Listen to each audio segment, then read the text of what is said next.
kapan kita mati, jauh lebih bermanfaat mempersiapkan diri. Kapanpun mati itu jadi, karena mati itu pasti.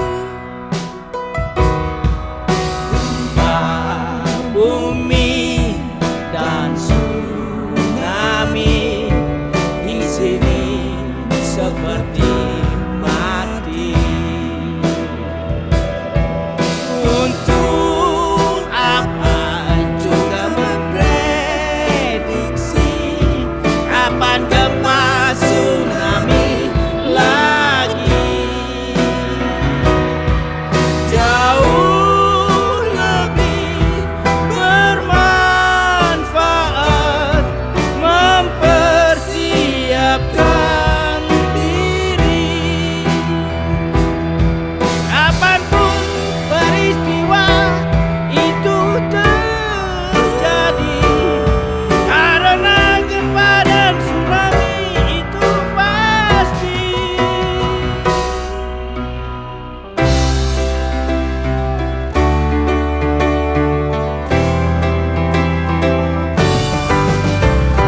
Berkuatlah imanmu, buatlah jalan ke surgamu. Beramal solehlah untuk sekitarmu, rajinlah memakmurkan tempat ibadahmu. Perkuat bangunan tempat tinggalmu, bangunlah jalur evakuasimu. Perkuat sistem tangga bencanamu, rajinlah riset kebencanaan.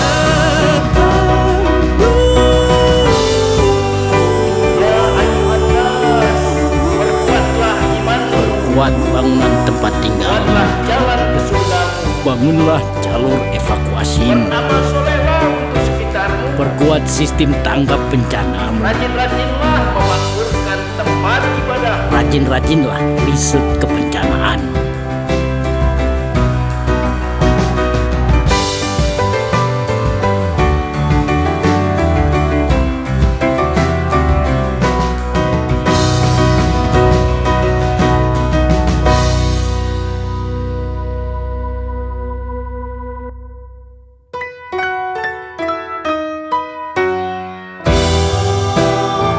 Besarannya, lokasinya, efek sampingnya, hubungannya dengan sumber daya, penyebaran gelombangnya, run up-nya, inundasinya, dan sejenisnya.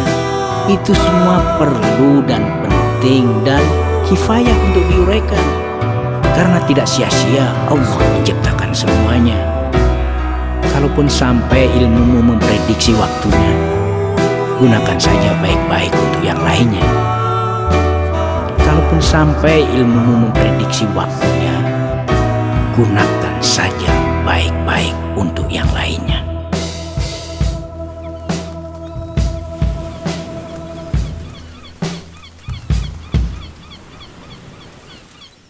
Oke, jadi itu tadi saya mulai dengan lagu itu sekitar 3 menit tadi itu. Jatah saya 10 menit, 15 menit kan ya. Jadi saya kasih 3-4 menit lagu itu dengan temanya adalah mempersiapkan diri sebenarnya. Jadi banyak orang bertanya sejak saya dulu aktif di organisasi ya gini dari waktu mulai kampanye tentang gempa tsunami, kesiapan mitigasi gempa tsunami 2004 mulai dari Aceh sampai sekarang walaupun saya di luar negeri gitu ya. Itu seringkali pertanyaan mendasar mungkin juga di beberapa pertanyaan yang ada di chat itu adalah kapan sih gempa itu akan terjadi lagi? Udah jangan dipikirin kapan gempa terjadi lagi, tsunami terjadi lagi. Itu pasti terjadi itu.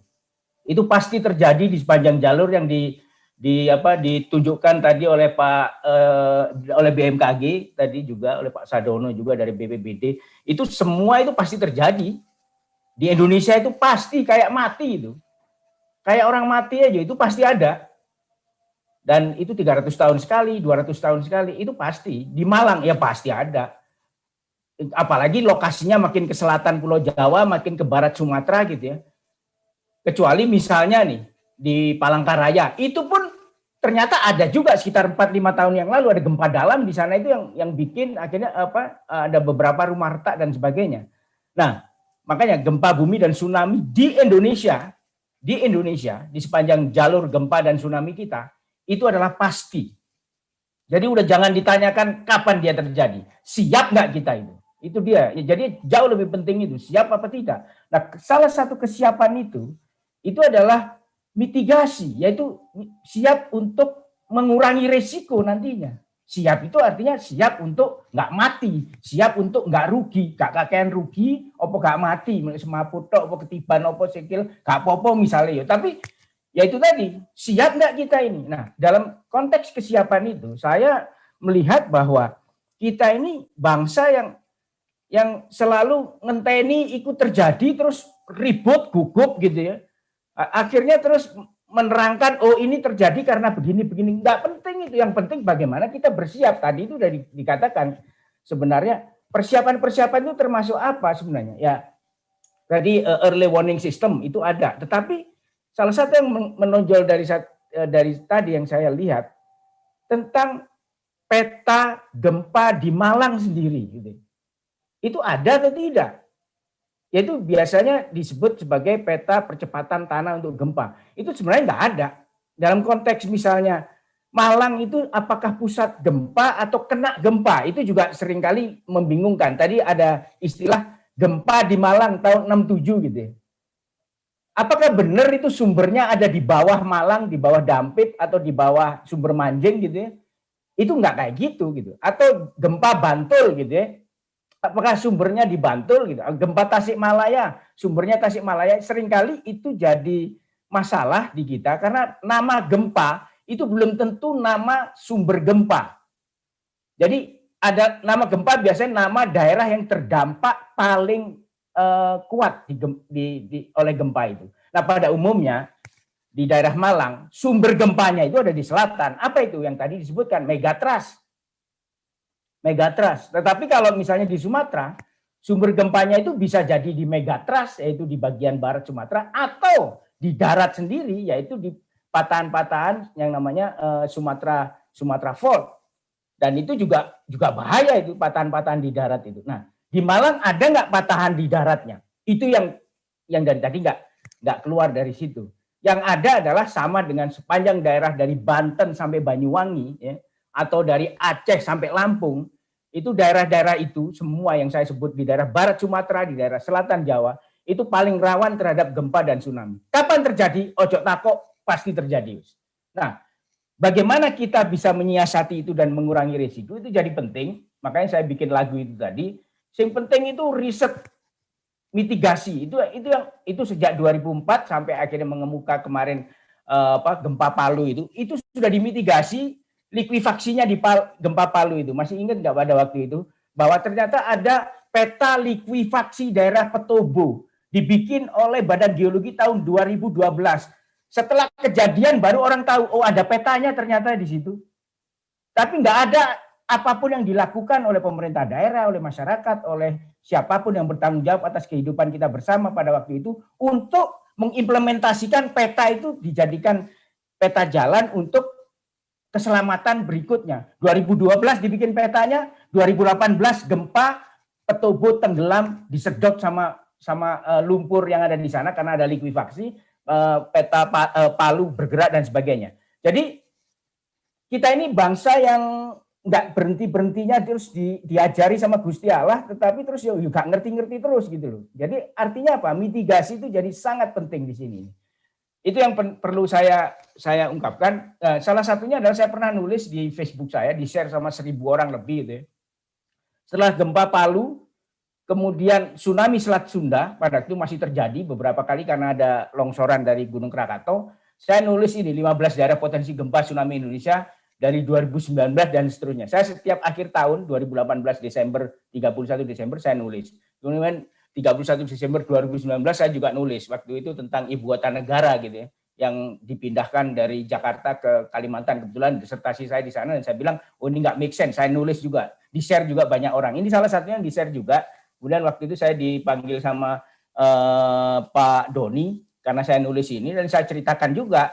Kita mesti lihat ini ada 15 daerah potensi gempa tsunami Indonesia. Salah satunya kalau di list sebenarnya, ini list berdasarkan apa sih studi oleh para ilmuwan Indonesia luar negeri maupun dalam negeri, disusun berdasarkan prioritas kemungkinan masifnya bencana dan kerugian yang terjadi di 15 zona daerah ini perlu difokuskan mitigasi. Ketika saya ditanya mana yang prioritas pandang ini nih, kalau mau ya ini ya bisa didiskusikan gitu ya. Yang jelas Megatrust Mentawai tadi seperti dikatakan oleh BMKG ada yang namanya seismic gap. Ini berdasarkan seismic gap yang diamati di situ. Megatrust Mentawai, Megatrust Selat Sunda ya. Kemudian patahan Cimandiri, patahan Lembang, lalu masih banyak kontroversinya tetapi udah 2014 kemarin Lembang juga gerak gitu ya. 2 sampai 3 skala Richter tapi lumayan gitu. Ada beberapa korban di sana. Patahan naik Surabaya Bojonegoro ya. Itu terusannya dari patahan Lombok yang pada waktu kemarin ini patahan naik Lombok yang bergerak pada waktu itu.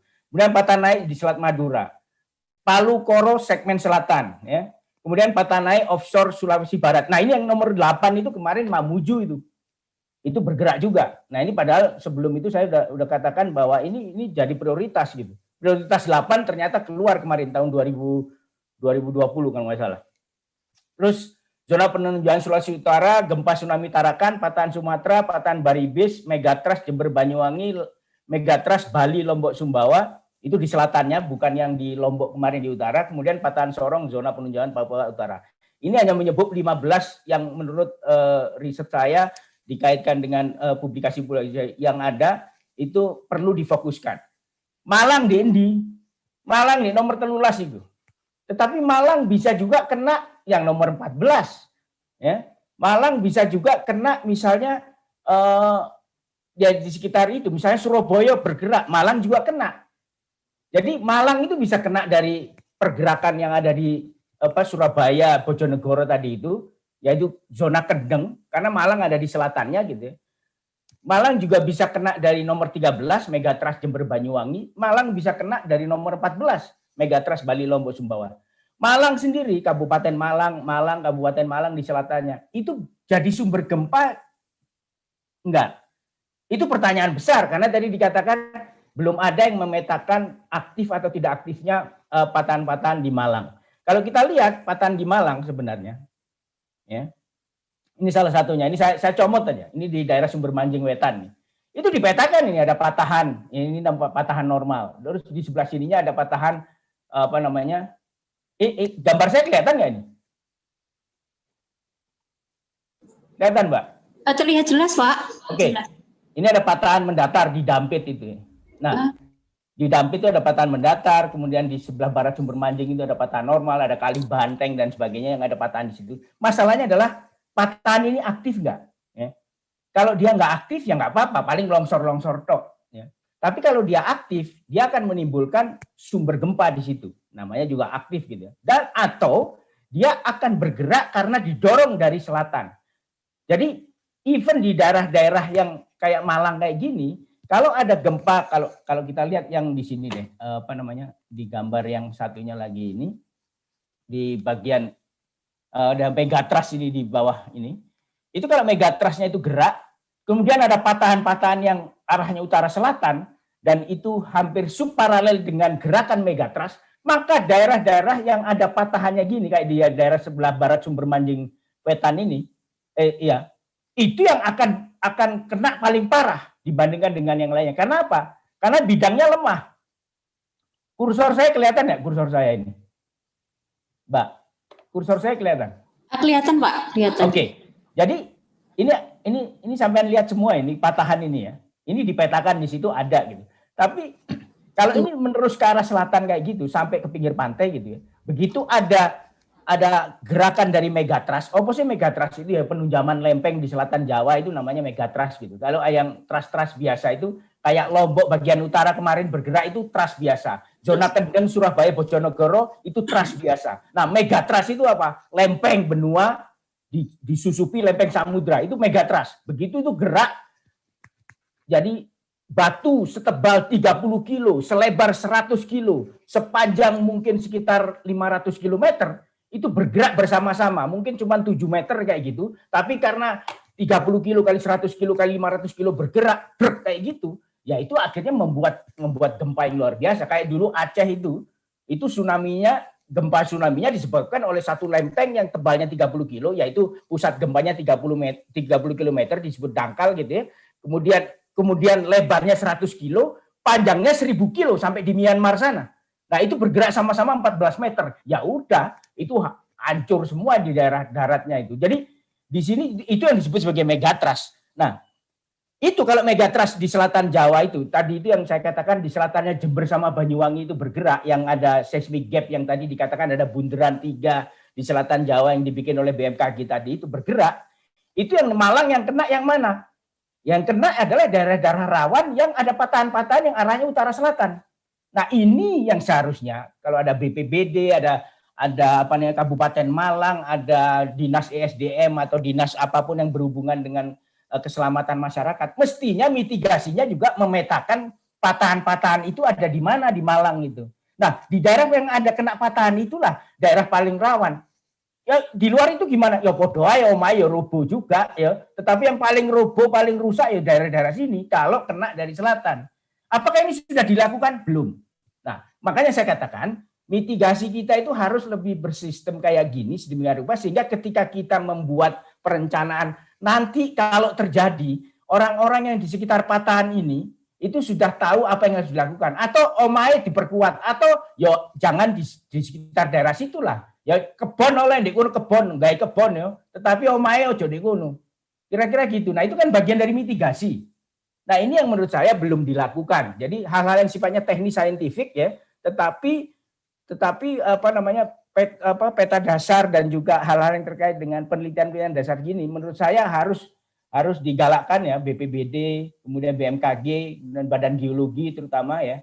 Itu juga harus turun ke daerah-daerah, tapi ya Badan Geologi kan urusan di pusat gitu kan. Mereka kalau pemetaan kecil kayak gini ya provinsi atau kabupaten kota, biasanya anggarannya kayak gitu atau mungkin BPBD, saya nggak tahu mekanismenya prosedurnya kayak gimana. Nah, ini tadi saya ikut menerangkan tentang patahan dan sumber gempa gitu ya. Ada 3 jenis patahan mendatar di sini ya. Kemudian ada patahan turun normal biasa aja. Kemudian ini ada patahan naik atau trust ya, blok batuan. Nah, kalau patahan naiknya ini trust ini adalah yang naik itu adalah lempeng benua, yang turun ini adalah lempeng samudra, itu namanya megatrust. Itu posisinya di mana? Di selatan Jawa. Pak Andang mohon maaf. 1 menit lagi Pak Andang. Oke, saya sudah cukup di situ karena selanjutnya silahkan kita diskusi. Dan saya akan melemparkan diskusi bahwa hati-hati kalau kita menyebut nama gempa, misalnya gempa ada di Malang waktu itu namanya gempa Malang. Itu bukan gempa yang sumbernya di Malang. Belum pernah saya tahu ada di Malang itu ada sumber gempa. Tapi gempanya itu ada di selatan, di megatrust itu, gitu ya. Dan itu kena di daerah Malang. Karena apa? Di daerah rawan-rawan yang kena patahan-patahan yang bisa nyambung ke arah selatan, gitu ya. Kemudian juga kita mesti lebih meneliti gempa patahan-patahan yang aktif atau tidak aktif karena itu bisa jadi sumber gempa, bisa jadi penyalur gempa.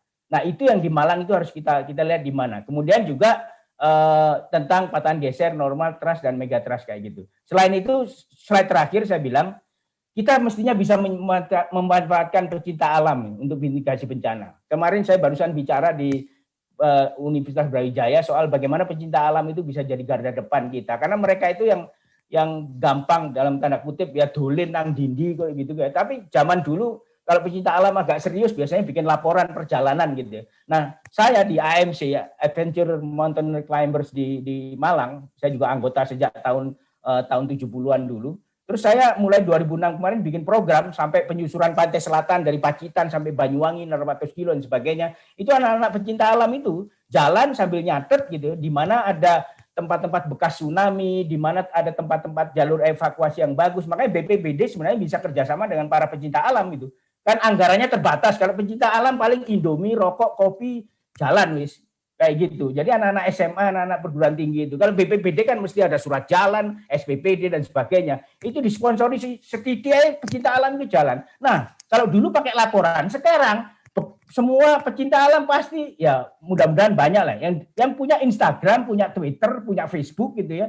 Dan mereka pasti terikat dengan GPS. Dan ketika mereka bisa menemukan di mana ada patahan, di mana ada mahkota longsor, di mana ada patahan, ada air terjun, mata air panas, bekas banjir sungai, dataran banjir, ada tsunami run up, tsunami inundation, jalur lahar, pencemaran sungai pantai. Mereka tinggal foto, cekrek GPS masuk, terus gimana? Di blasting sosial media pakai hashtag sedemikian rupa sehingga kawan-kawan BPPD, kawan-kawan dari BMKG, kawan-kawan dari Unibra atau universitas manapun juga yang punya minat untuk mengumpulkan itu bisa dengan gampang mengambil datanya. Itu kita perlu networking, perlu kolaborasi. Nah, saya yakin dengan pecinta alam dan anak-anak muda, mahasiswa segala macam itu turun semuanya, itu akan lebih meringankan beban kita semua untuk melakukan mitigasi, bersiap-siap menghadapi yang pasti terjadi yaitu gempa dan tsunami di seluruh Indonesia, terutama di Malang bagian selatan dan sekitarnya. Terima kasih. Assalamualaikum. Bumi dan tsunami